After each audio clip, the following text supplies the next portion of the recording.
Hola, ¿qué tal? Te doy la bienvenida a otra entrega de la serie de videos dedicada a los diálogos de Platón.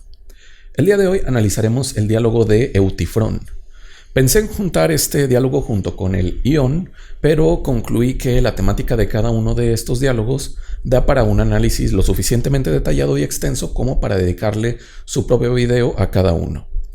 Será más bien con los diálogos de Lisis y de Cármides que sí juntaremos dos de estos escritos en una sola entrega. Pues bien, adentrémonos ahora en el Eutifrón, un diálogo que toca temas que a simple vista pueden parecer no tan interesantes para nuestra época, pero que, como veremos en su desarrollo, toca puntos muy importantes sobre la religión y sobre la ética, muy relevantes hasta hoy en día.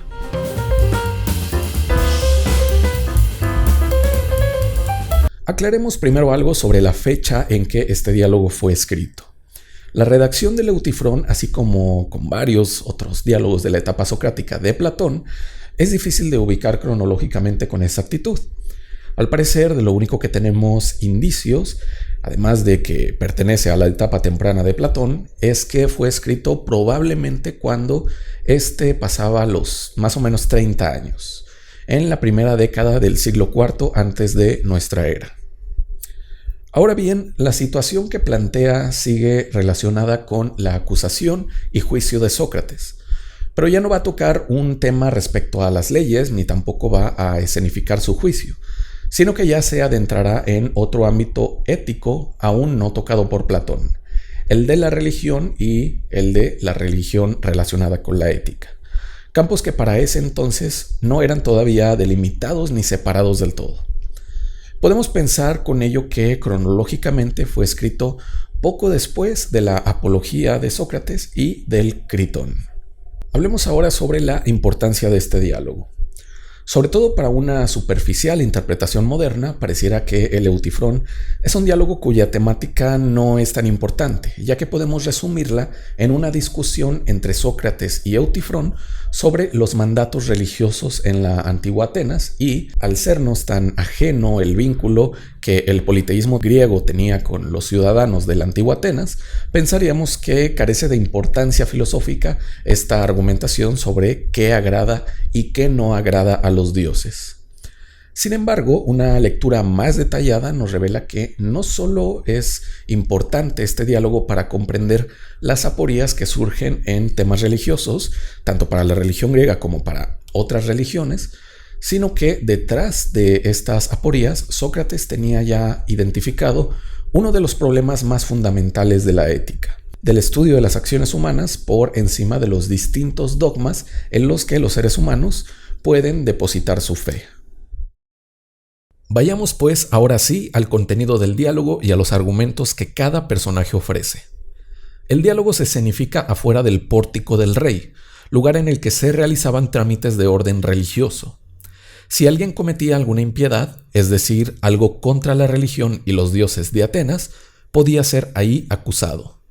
Recordemos que Sócrates tenía una acusación de este tipo, de no creer en los dioses de la ciudad e inventar nuevos, como el daemon que le hablaba para decirle cómo actuar.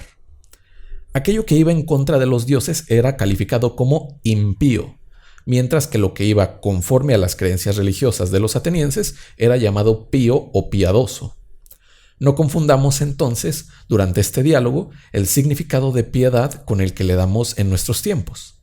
Ser piadoso es, para los griegos, seguir los mandatos y deseos de los dioses. La impiedad es lo opuesto, contrariar su voluntad. Sócrates se encuentra en el pórtico con Eutifrón, quien nos es desconocido más allá de los diálogos platónicos. En la obra de Platón aparece tanto en este diálogo, que lleva su nombre, como en el Crátilo, pero no tenemos más noticias sobre él. Acerca de su forma de ser, se le describe como alguien piadoso, como dijimos, en el sentido griego de apegarse a lo considerado pío, conforme a las leyes de los dioses. Es descrito como alguien que hoy llamaríamos fanático, que sigue dogmáticamente lo que él sostiene que está bien a los ojos de una o varias deidades en las que cree. Eutifrón acude al pórtico del rey para acusar a su padre, ya que éste había matado a uno de sus esclavos. Recordemos que la esclavitud era perfectamente legal y bien vista en esos tiempos. La situación fue que ese esclavo, propiedad de Eutifrón, asesinó a alguien, y el padre de Eutifrón decidió como castigo inmediato amarrarlo y dejarlo a la intemperie en lo que pensaba qué hacer con él después. Sin embargo, tras hacer esto, tras amarrarlo, lo olvidó y lo abandonó, por lo que el esclavo murió encadenado. Cabe recalcar que el homicidio era algo que manchaba el antiguo Atenas, no solo a quien lo cometía, sino a toda su familia, tanto social como religiosamente, por lo que Eutifrón buscaba ir al pórtico a acusar a su padre para limpiar tanto su imagen como la de sus otros consanguíneos. Aquí surgen los primeros cuestionamientos de Sócrates hacia Eutifrón. Sócrates le pregunta que si cree que los dioses de la ciudad preferirían que procediera como piensa hacerlo, acusando a su padre de homicidio, a lo que Eutifrón responde afirmativamente. Es aquí cuando Sócrates comienza a hacer explícitos varios presupuestos de los que parte Eutifrón para hacer la acusación. El primer presupuesto por el que Eutifrón acusará a su padre es porque sabe qué quieren los dioses. Eutifrón parece pensar que entre los dioses hay unanimidad respecto a qué es pío y qué es impío. Es decir, en el politeísmo griego, entre varios dioses, hay acuerdo acerca de que la acusación de Eutifrón es correcta. Esto es denunciado por Sócrates como insostenible, dado el comportamiento y los deseos de los dioses reflejado en los grandes poemas mitológicos griegos. Esto que afirmaba Eutifrón era, pues, problemático por el carácter de los dioses de la antigua Grecia. Recordemos que estos dioses no únicamente funcionan como deidades que explican el orden del cosmos. Los dioses griegos sirven para explicar los fenómenos naturales, los cambios climáticos, el comportamiento del medio ambiente y de los animales. Sí, explican todo esto, pero también las pasiones humanas. Las emociones y las pasiones de los seres humanos, quienes a fin de cuentas provienen de los dioses pero con un grado enorme de imperfección, se originan y expresan también en las deidades, en sus fuerzas y deseos. Y todos sabemos que entre las diferentes y complejas pasiones humanas hay contradicciones, choques, sinsentidos. Esto es explicado también por el politeísmo griego mediante conflictos y desacuerdos entre sus dioses. Dadas así las cosas, Sócrates desenmascara la primera debilidad de las razones de Eutifrón para acusar a su padre. Eutifrón, quien dice ser experto en temas de piedad, en lo que los dioses quieren, pasa por alto algo muy obvio. Es difícil que haya unanimidad entre los dioses, ya que en los poemas homéricos y en muchos otros, los dioses tienen desacuerdos y batallas entre ellos.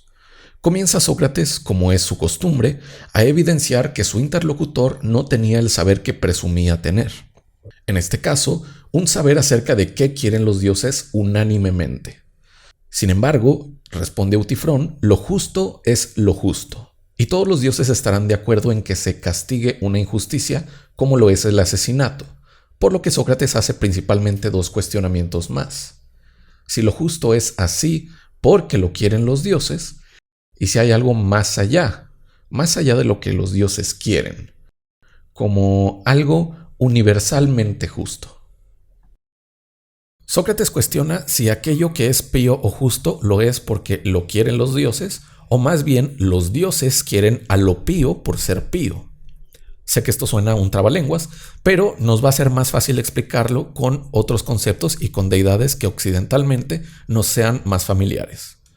Si el Dios del cristianismo entiende como una acción buena o justa el amar a tu prójimo como a ti mismo, ¿desea Dios esta acción por ser buena o más bien esta acción es buena porque la desea Dios?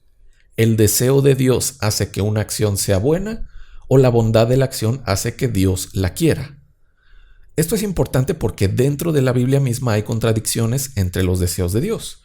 Por lo que si su deseo determina qué está bien y qué está mal, no podemos encontrar un único canon de normas morales por las cuales regirnos. Si por otro lado hay un conjunto de acciones que son universalmente buenas y esto es lo que determina si Dios las desea o no, significaría que hay algo más allá de la voluntad divina, lo cual sería incompatible con el Dios cristiano y su omnipotencia.